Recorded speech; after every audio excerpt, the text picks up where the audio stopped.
Installation of server 2008 R2 as server side and Windows 7 as client side.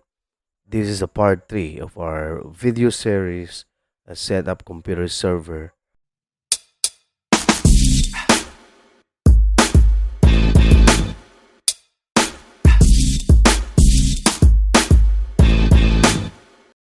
Assuming that you are done installing your virtual box from the internet.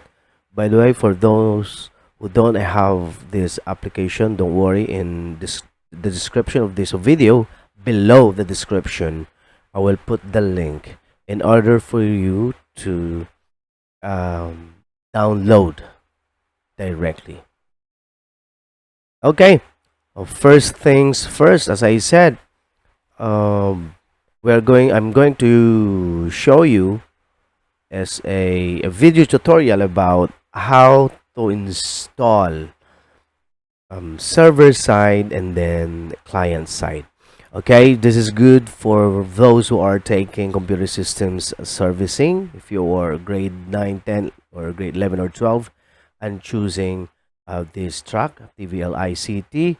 So this video is for you, and um, for those people, okay, or for those subscribers or ka-OER, ano po, na gustong matuto kung paano install yung server side and then client side, then this video is for you, especially if you don't have a tools or device in setting up a client server configuration. Anyway, so without further ado, let's start. Okay, so I have here the virtual box. Okay, I've just installed. Okay, I'm going to click it. So as you see, okay, there are, what is this, a tab like preferences, import, export, new, and add. But anyway, by the way, if you don't have an ISO image of a server and client, of course, don't worry, just still, okay. Again, I'm going to put the link below the description of this video in order for you to download. Okay, not only with the VirtualBox application, but including the server and then the Windows 7 for the client. This is for educational purpose only. Okay, so let's start. So first things first, again, click new, okay, or control N. Okay, so let's name it like server. Okay, and then be sure that you set on Windows if you are using Windows, Linux if you are using Linux. But for this device that I'm using, okay, it's a Windows, and then I'm gonna put it like 2008. But you can put 2007 if you want to. Windows 7. But for me here, I'm going to choose a Windows 2008 64-bit because I'm pretty sure that that device that I'm using is 64-bit. Okay, and then click next. Okay, and then for this memory size, the default size is 2048 MB, and that will do for me. Okay, sa inyo rin. Okay, be it 2048, or you can put like 1000 MB or 1 gig. It's up to you, but the default setting is 2048. Okay, just for the hard disk, create a virtual machine. Okay, just click create, and then next, hard disk type file, and then next. Okay, we're going to choose dynamically allocated. Next, and for this, yeah, 32 gig. Just for this tutorial, then I'm going to create it. Okay, nothing will be changed. Those are the default. By the way, there are two ways in order for you to install server at this moment. The first one is by clicking start here. Okay, so let's wait. Okay. And then select startup disk. You can click the icon of this and then click add. And then wherever you put two um, files, then choose it. Okay. So the first way. The second one is I'm going to show it for you. Okay. Sorry. And then the second one is by clicking settings. After setting, you can choose storage. Okay, storage, and then click empty. I hope nasundan po ako. And then click the button here. And then choose a disk file. So I put my ISO image of server and Windows 7 here on my drive D, ICT Essential. So I'm going to choose Windows Server 2008 because I'm going to install first the server. Okay, so after that, I'm going to click OK. Okay, so once it's done, let's click Start para makasimula na po tayo sa pag-install. By the way, once again, this is Sir OER. Okay, yours truly. Ang dami na kasing a lot of people keep on messaging me, texting me, na nagtatanong if I'm going to, or they're suggesting to make a video about installation of server and client using a virtual box, okay, and on how to connect the virtual and the virtual server and then the client. Okay, so ito na po. So sa server, unahin mo natin yung server. Kapag nakita nyo po na ganito na po ang itsura, okay, sa language to install English, okay, time and currency format English, keyboard. Okay, so don't worry, mamaya ay papalitan din natin itong time and currency. So just click next. Okay, so pagkatapos ay just click install now para makapagsimula na tayo. Ang iba kasi ay nahihirapan. Paano daw kapag isabay yung Windows at saka server at saka client sa isang PC lang? No? Pwede. Pakita ko po sa inyo mamaya. Okay. So, please read the license terms. So, kung bago ka pa lang po mag-install, pwedeng basahin niyo po ito. And after that, click I accept the license terms. Just click next. Okay, which type of installation do you want? Upgrade or custom? So, should always do custom. Okay, in this part, okay, we can you can make a two drive, okay. So but at this tutorial ay isang lang drive lang gagawin natin, so 32 gig. Sa client naman doon natin hatiin para at least makita nyo rin at malaman kung paano, okay. So ito ay isang drive lang ito sa server, but you can make two, okay, if you want, but for this tutorial isa lang muna. Next. Okay, so installing Windows. So nagsisimula na po ang pag-install ng Windows. Para po hindi po tayo hahaba, ano po, ay sa habang naghihintay tayo na ma-install ang server. So ngayon po ay mag-create tayo uli, no, ng panibagong virtual okay, na client. Okay?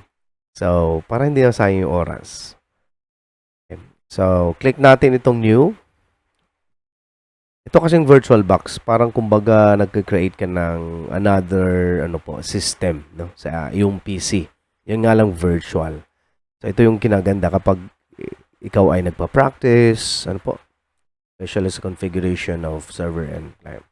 And name, dahil tapos na tayo sa server, i-type ko naman dito yung client. Okay, Windows 7, tama na po ito. So, Windows, click next. So, ganun pa rin, di ba, kanina sa server? Okay, so 2048 MB, that will do. Default yan, ha? Create a virtual hard disk now. Create a virtual box disk image. Next na. Is still dynamically allocated. Wala na po tayong gagawin. Next. So, 32 gig. That's fine with me. Okay. Sa tutorial ay no problems na po yan. Okay. So, ngayon naman sa client ay ganun pa rin two ways. Kung kanina sa settings natin ginawa ang pag-upload, kumbaga, no? Pag-install natin ng client. Ngayon naman ay sa start na naman. At least, para makita nyo rin yung dalawa, no? Dalawang klase o ways kung paano i-install yung ano na ito, OS. Okay, host drive G. Okay, click lang rin natin tong tong icon na yan. May arrow up. And then click add. And of course, dahil dito nakalagay sa drive D ay setting essential, so Windows 7 ang pipiliin ko. Then choose. Then start. So ngayon ay magkasabay. Ano po? Sinabay ko na po yung pag-install ni server at saka kay client.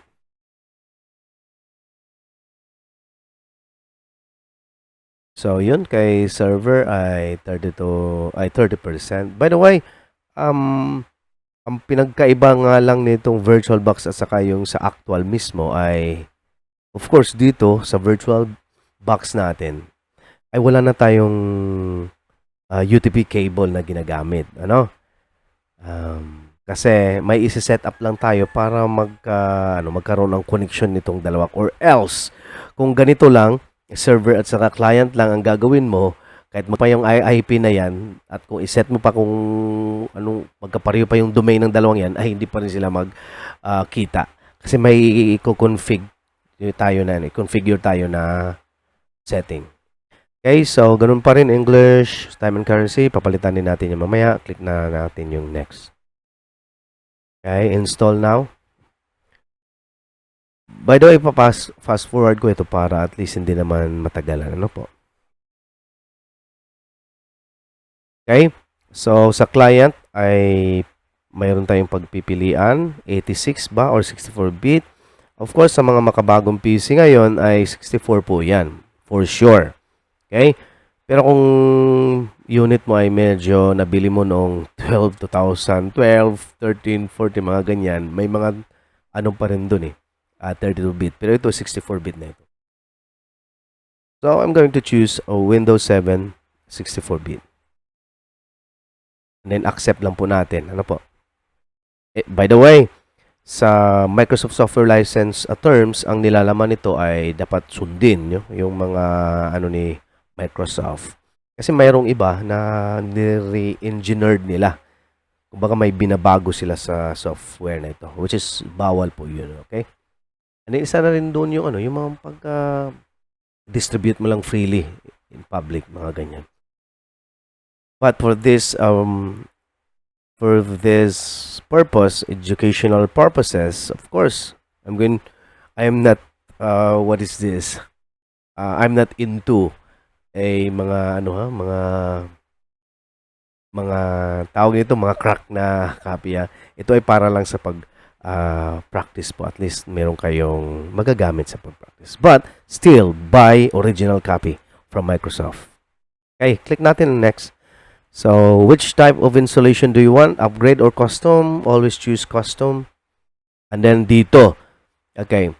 Depende sa kung halimbawang ikaw ay plano na kumuha ng assessment. Of course, pag sinabi ng assessor, okay, you have to allocate another drive. Ano po?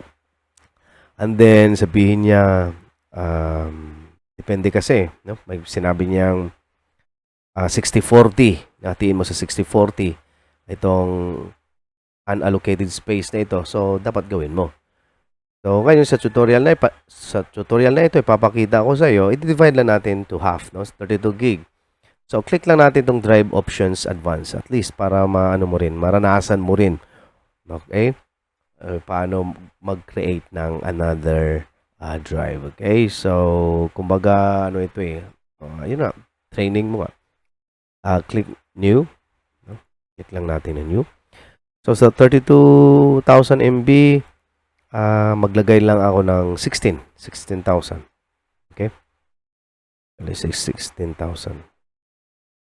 Okay, this will do. Apply. Yes.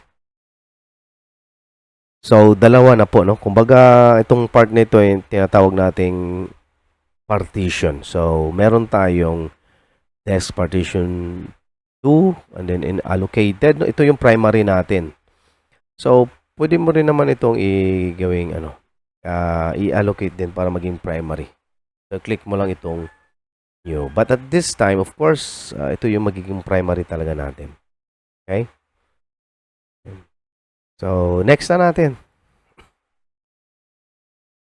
So, ngayon, I think it's time, no, para i-ano ko. Tawag nito, i-fast forward ko para mabilis.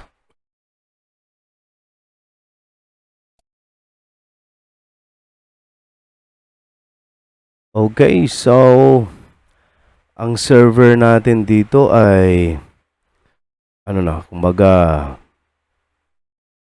completing installation na. Ano po? Ito. Yan. Palitan ko lang ng red. Para medyo maganda naman. Okay. Tapos, i-8 lang. Grabe na rin yun eh. Okay. So, completing installation. So, malapit na po.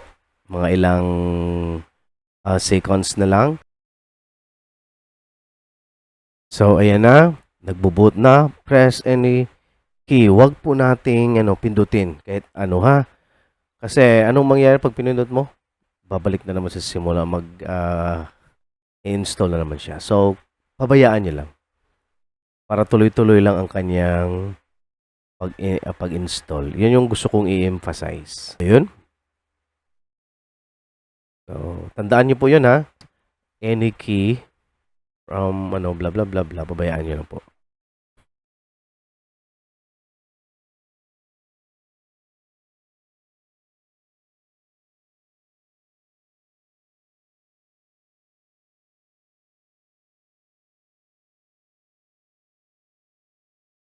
Dito naman. Okay, so, ito. Malapit na rin. Simultaneous po ito ha. Sinabay po natin yung dalawa.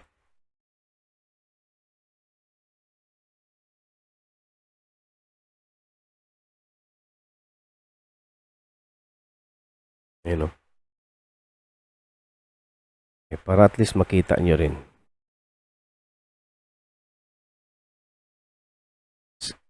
Setup is preparing your computer for first use. So, obviously, unahin natin si server. Welcome. So, our server is okay na. Okay? So, kapag may nakita kayong ganito, the user's password must be changed before logging on the first time. Ibig pong sabihin ay okay na po ang ating installation yan. Okay, so successfully done by ang server natin. A round of applause. Okay. By the way, abangan yung part nito part 1 ay how to download siguro sa how to download VirtualBox. So, ito ay magiging part 2. How to install server and client in a VirtualBox. So, abangan po ang part 3. So, our part 3 is all about initial configuration. So, yun ang isa po sa ating tutorial. Initial configuration. Kasi kumbaga parang magiging siya foundation yun. Pagka hindi po maayos pagka configure ang inyong client at saka server, so mababaliwala lahat po ang inyong setup, pag install ng mga rules Tsaka hindi niyo maabot yung target na kung saan tayo ay makapag set up ng client's server side at saka yung client side to up to folder redirection yung saka sa printing services, print services. Tayo ay makapag-print using either server or sa client.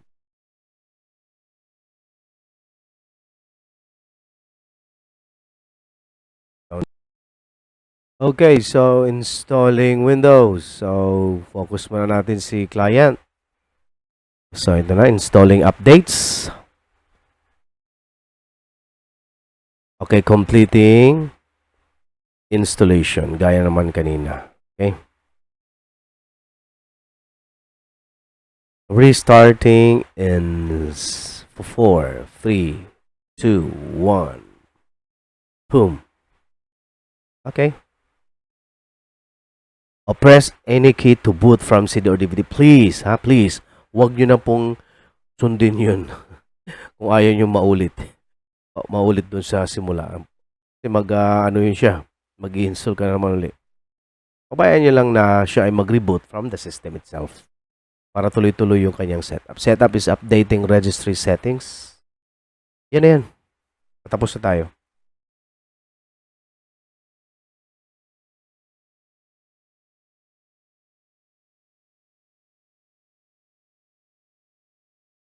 Okay.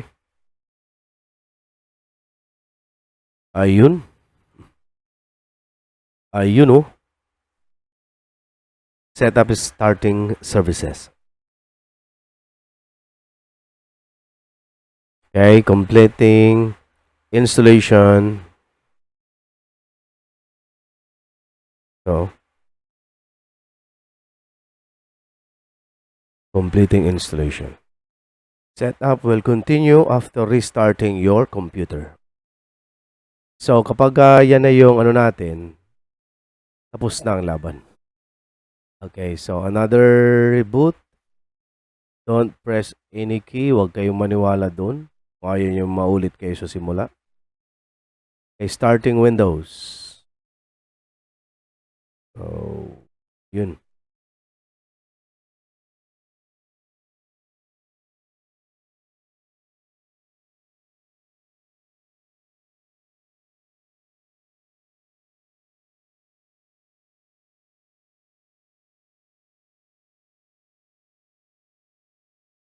So, ayan na.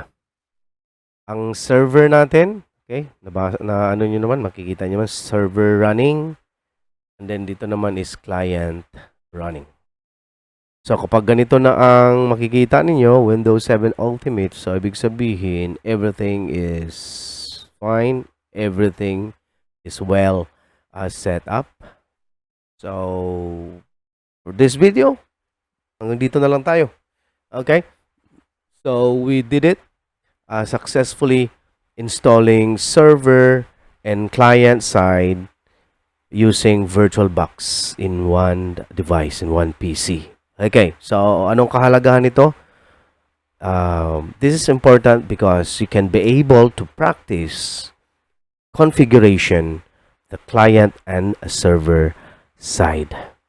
Okay, so abangan po ang susunod po natin, no, ang part 3. Part 3 na ba? Okay. O part 2, no? Part 2 ng ating video na kung saan we are going to do initial configuration in easy way by Sir OER. So that's it. Please don't forget to subscribe our channel and click notification bell para updated po kayo sa bago nating mga video na i-upload. Okay? So kung kaya, huwag kalimutang i-subscribe at kung nagustuhan nyo ang channel na ito, kung nakita nyo yung very informative, share nyo na sa inyong mga kasamaan. Okay? And then, please follow our Facebook page. Okay, so see you soon. Bye-bye.